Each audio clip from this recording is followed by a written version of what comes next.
today we're back for another video. You may also hear some thunder in the background because there's a thunderstorm. It's freaking out my apprentice a little bit, so you might hear her expressing her opinion too. In any case, I've been handed this by my neighbour to have a look at. This is an aquarium lamp that is in what feels like a glass tube, and apparently it doesn't work. It's also mains powered and it has a switch in line, so we're going to try and find out what the problem is, see if we can fix it. So we are looking at the T8 LED, the 5730 something. I don't understand these characters, but I'm guessing Google Translate will tell me. It's a 100 to 240 volt. Being in Australia, it's going to be 240 volt, 50 hertz, 360 millimeters something or another, 2019. Probably the 9th month of 2019 manufacture. Let's get into this thing. So the bit that concerns me is this is an aquarium lamp, and really very little, if you were to pull on this cable, preventing it from actually electrifying you. Although that's the interesting bit. This plug is not hard to remove. So we can remove everything out of this, and this does feel like a, yeah, that's definitely a glass tube. We'll set that aside for now. We'll have a look here. My workshop is kind of quiet at the moment. I have shut down all the mains voltage powered stuff. Okay, so let's do a little zoom in here, and you may also see some of the problem. I see a little black splodge here. Okay, and over this side I see a dead component, and I see a dead, or at least a broken dropping capacitor. So this one is a 400 volt. I've got to remember what the IEC code is, but it's a 105. There is a toasty little resistor down here too that is gone by the way of whatever it is. I wonder if I can still read the colouring off that. I doubt it. If he's got another one, I might be able to read it. I probably have one of these capacitors. The difficult bit is going to be this resistor. And being it's a fairly basic circuit, I think I'm going to do a big Clive thing, and I'm going to draw this out. Probably hand drawn, but you know, we'll see how we go. Alright, so I think I've got this circuit fairly reverse engineered. So on the AC on one side we have this capacitor and a resistor forming a capacitive dropper. And on the other side we have a resistor as well going into a bridge rectifier. This little square thing down here is definitely a bridge rectifier.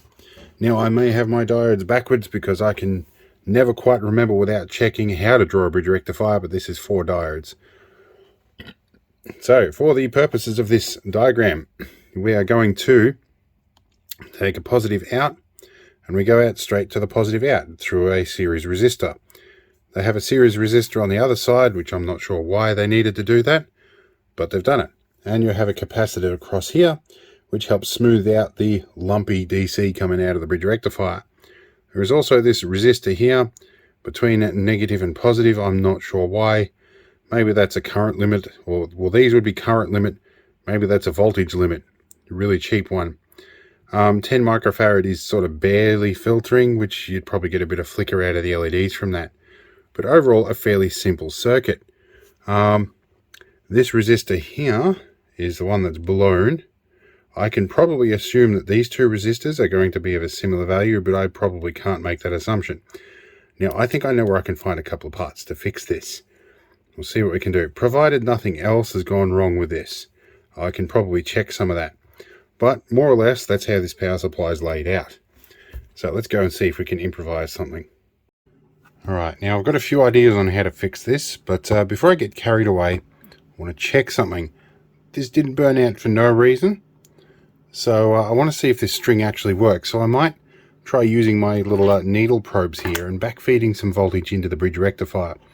So we have 12 volts on one side of regulator, 12 volts on the other, no action. Okay, so what we're going to do now, we're going to switch that off. We're going to switch on to here from, which is 28 volts. That's coming from the lower power supply up there. The variable power supply my senior engineer made years before I was born. We're going to give it 30 volts, or at least 28. It's about as far as I can go without linking two of them in series. no life as well out of that. Alright, I've got a bit of a Frankenstein creation going here. I've got this little set of clip-on prongs, and so between them I have one of these 470 ohm resistors. I'm going to test LEDs. Alright, let's test some LEDs, and we're going to go from the other side of the bench here so it doesn't get in the way. Let's make sure I get my polarity correct here. That one's good. You're good. You should be good. That one. Oh god, they're bright. Are they ever bright? This one might not be right. This guy might be a little bit crook, and there is a little black mark on that. Alright, let's see about this one. Yep. That one. Oh, that's an ultraviolet one. Oh. Oh, wouldn't you know it, I found this guy after about 20 minutes of searching through stuff. 105J 400 volt. Now this guy, I've got no idea what that's going to be, and being as that's this one here, this one's across the capacitor. I think this one is just to bleed down that capacitor. It's just to stop it staying charged all the time so people don't get a zap, which a bit rich coming out of the way this thing's designed. But anyway, this is our problem now. We've got to figure out what that value is. I'm going to go look up some recommended values and see what we do. Okay, so from preliminary research that tells me about 470 ohm is going to be roughly what we want there for 240 volts in. That's when we're looking at like a 1.2 microfarad, which we're looking at a 1 microfarad here. But there is another circuit. I'm looking at the screens behind here. Another circuit calls for a 1 microfarad, also calls for a 470 ohm resistor there before the bridge rectifier. So I think 470 ohm should be right, and I've probably got something like that. Let's see what I can come up with. So I went scrounging through my box of bits and I found a tremendous roll of 390 ohm resistors. And to be honest, when I'm driving a standard 5mm LED, I whack a 390 ohm resistor in series with it. Found a stack of 120s, and then I stumbled across some 470s. Exactly what I need. They are only half waters, but that might well have been what was on here anyway. Now, one thing I like to do whenever I take resistors out of a packet like this is make my life just that little bit easier. We're going to mark 470 ohm. I'm using R for ohm. It's a little bit easier than drawing the omega symbol. A couple of things I want to point out here that I see very frequently that we're going to scribble onto this. So a lot of people see things as a U. It's actually micro, not a U. That is the Greek symbol micro, and it means for microfarad. Okay, just so people don't get wrong here. Now, when you see this little symbol here that looks like a set of headphones, that's the Greek symbol omega. One of the things I did in primary school was learn Greek, and so this stuff is not all Greek to me. It actually makes sense. But a lot of Greek symbols are used in electronics. We're going to go for a wide angle here a little bit, and we are going to turn on our soldering rework station, because my good old Weller iron has got a problem with the magnetic tip in it at the moment. We're going to go our soldering station here, which is a smaller tip anyway. We are going to need to remove this component. Well, one leg's already out. That's going to be easy. So we're going to stick things down. We're going to shift our alignment a little bit and possibly go to a slightly narrower field of view. So we're going to tin the tip just a little bit. I've got my chisel tip on here. We're going to get that hot, and we're going to rip our component out and do the same thing over here. We're going to drop you out. So what we're going to do next is we're going to get this resistor out before we do much else. I need to spin you around so I can get a grip on resistor leg. This gets tricky with toasted components. You end up having to do some interesting contortions. A little bit more solder on the tip here to help wet the tip, and we can rip that component out. There we go. Alright, I'm choosing an angle that hopefully works. Now, in any normal universe, I'd get a desoldering tool onto this job, but today I'm going to be a bit unusual and take the slightly less recommended path. I'm going to drop you through like this. There we go. Got that through the hole there. Now I need to maneuver this other leg in. Now the reason I've gone down this route is the whole pad thing here is pretty well vaporized, and well, I've bumped everything out of alignment. Here you go. And this tube that everything goes into is plastic. I'm used to it being aluminium, so the risk of making contact with the frame here is pretty minimal. But this just gives us a little bit more integrity to that pad there, which is not in the best of condition. So now we can flush cut this guy off. We can flush this guy off, and then we just re-wet this contact here just to clean it up a little bit. That looks good. So now we have a 470 ohm resistor in here and some blue tack that wants to stick together. I'll deal with that later. Now we've got to work out how to get our capacitor on here. Well, actually there's a different set of holes here that might still work. Looking at how this pad layout is, it might not be too much of a problem actually to simply lay this guy across here and then solder that down. And these are polyesters, I think. They're not polarized. So let's zoom out a bit. You can see what I'm doing here. Take our component here, and these legs have been laid on a board before, so we're going to swing these guys just down a little bit. I reckon it'll probably sit right on the board there. Maybe. Alright, let's tin the pads here just a touch. A little bit onto here, a bit onto here. Let's see if we can get a better view so you can see more closely what I'm doing.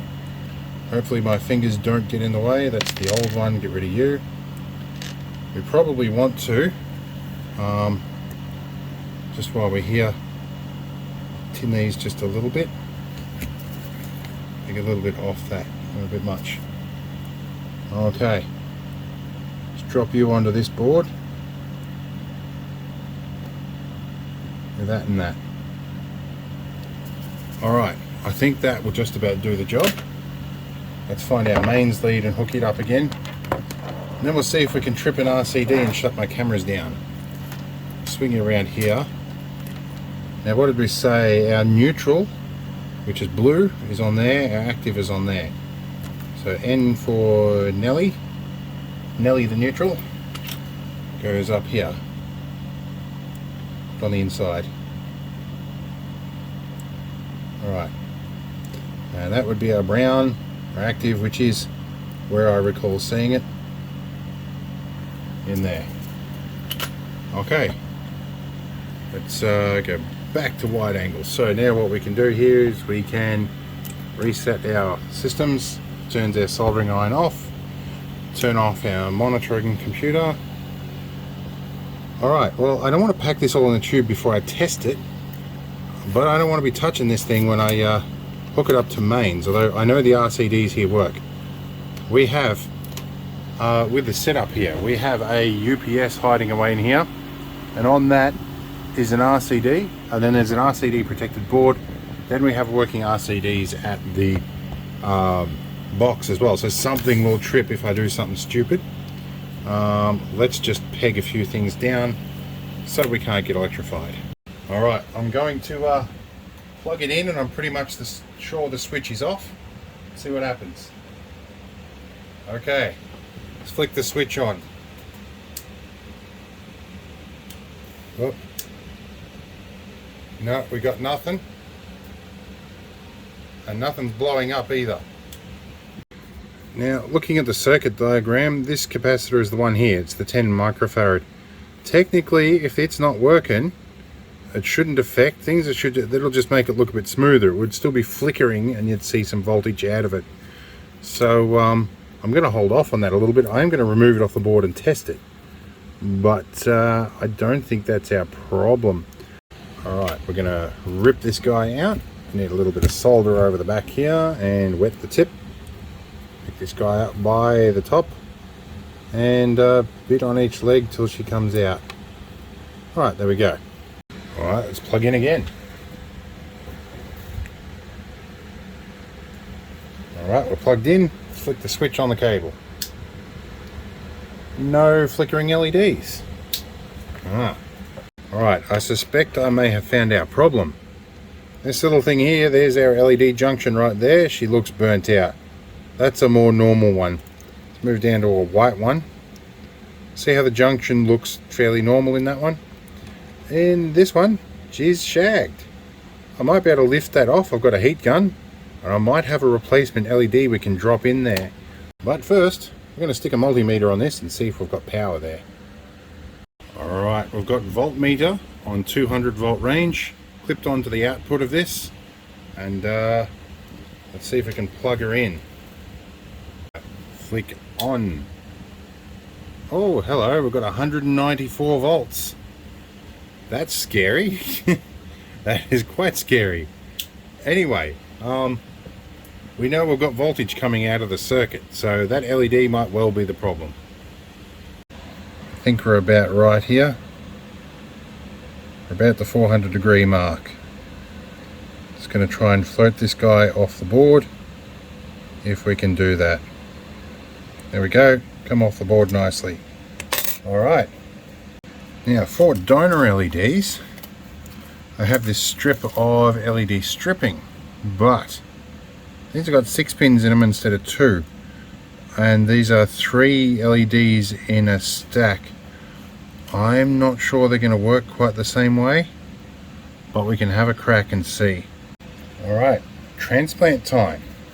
Now don't worry about the blue tack, it can deal with 400 degrees and plenty more. I've cast 1100 degree metal into this stuff. Okay, right over the top. These actually have 3 LED junctions in them, and I've checked the polarity, and they do work. You can tell I haven't done a lot of surface mount stuff in the past, but I've got heaps of these guys, so I can afford to mess this one up. Here we go. Alright, now we'll leave that alone for a little bit to cool off. Okay, one thing I realized is my continuity beeper, the current regulation in it is enough to light an LED without blowing it up. So let's check this series string here. So we've got one of the 3 junctions lighting up in there. It's kind of what we expected, but it's good. It's going to light up all 3 of them. We're past our forward bias at this point, but we can try those 3 there. It's in bright. Oh, got 2 junctions there, but that's because I'm touching another pin. You know, I could flow a bit of solder under that now. I might get all 3 of them lit up. You know, on second thought, it's working. Let's not mess with it. Alright, let's plug this in and see if it lights up now. Right, now I've got all my tools cleared away from the dangerous bitey mains bit. My inline switch is off. I plugged into mains. Let's switch her on. Aha! She works. Alright, so let's unplug from mains before I get too excited. Okay, that works. So it's worth replacing that little capacitor. Alright, so I had to scrounge through all my bits, and the only capacitors I could find were like 16 or 25 volts. I think the biggest I had was a 50 volt. I did have a 250 and a 400 volt, but they're bigger than the entire diameter of the tube. So this one was a 250 volt. I've just put it back in. Seems to work fine. So what we might do is give this little solder joint a bit of a touch up, and then we might put it all back together. Alright, so reassembly time. This actually took considerably more effort than I had expected. I was just basically going to triage this and go, nah, she's dead, Jim, and consign it to the rubbish bin, but looks like we had a success this time. So we go in like that, we go in like that, and this guy I think hides away inside the plastic tube there. If I can get that capacitor to lay down, it might be a hot glue job or a tweezer job. Where are we? Lay down capacitor and go to bed. There you are. This other one, it's going to fit in alright. That's good. Slide you right in there. There's our end cap. Oh geez, the isolation on that is shocking. Oh, at least try and like keep them a little away from the low voltage side, although I guess it's inside a glass tube, so yeah. Alright, I'm not liking that seal, but you know what, and go in like that. Now I feel a bit safer plugging this in. Let's stick this down with some blue tack again.